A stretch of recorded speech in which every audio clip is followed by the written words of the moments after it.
La magazine américain spécialisé Rolling Stone a dressé sa liste des 200 meilleurs chanteurs de l'histoire de la musique. Un exercice pour le moins compliqué, tant les critères peuvent être nombreux et les sensibilités de chacun peuvent jouer dans la balance. Ce n'est pas la liste des plus grandes voix, a expliqué la rédaction du magazine, ce qui importait le plus était l'originalité, l'influence, l'étendue du répertoire de l'artiste et l'impact de leur œuvre et de leur héritage. CIST ainsi que plusieurs incontournables pour certains passent à la trappe, comme Céline Dion, tandis que certains noms plus confidentiels ou inattendus viennent se glisser dans la liste. CIST notamment le cas de Françoise Hardy. La chanteuse française de 78 ans, populaire aux États-Unis, facteur important quand on sait que CIST, un magazine américain qui dresse cette liste, se retrouve ainsi à la 162e position de ce classement, où elle est la seule représentante française.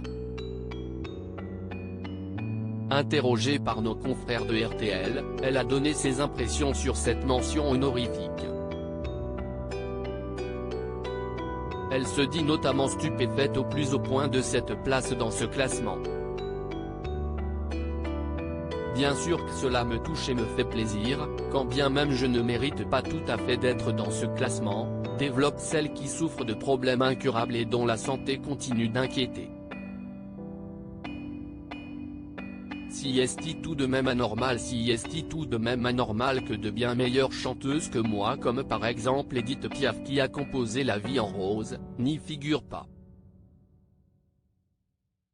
Il ne faut pas trop faire attention à ce genre de classement, qui change beaucoup d'une année sur l'autre.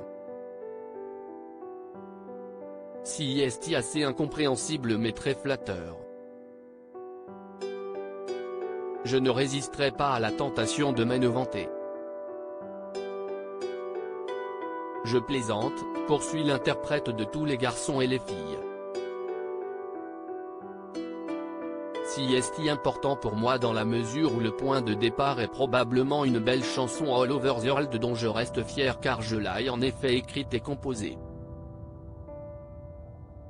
Elle a été adaptée en anglais et a eu du succès hors de France.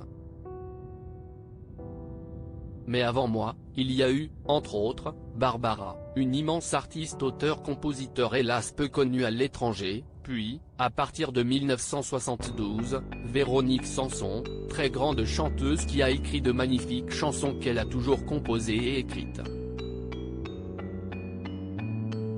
Je ne sais pas si on la connaît sur le plan international, bien qu'elle ait vécu plusieurs années aux USA aux côtés de Stephen Stills, conclut la chanteuse française. À titre informatif, le classement est dominé par Aretha Franklin. Le podium est complété par la diva Whitney Houston et Sam Cooke, tandis que Billie Holiday, Mariah Carey, Ray Charles, Stevie Wonder, Beyoncé, Otis Redding et Al Green composent ce top 10 entièrement américain.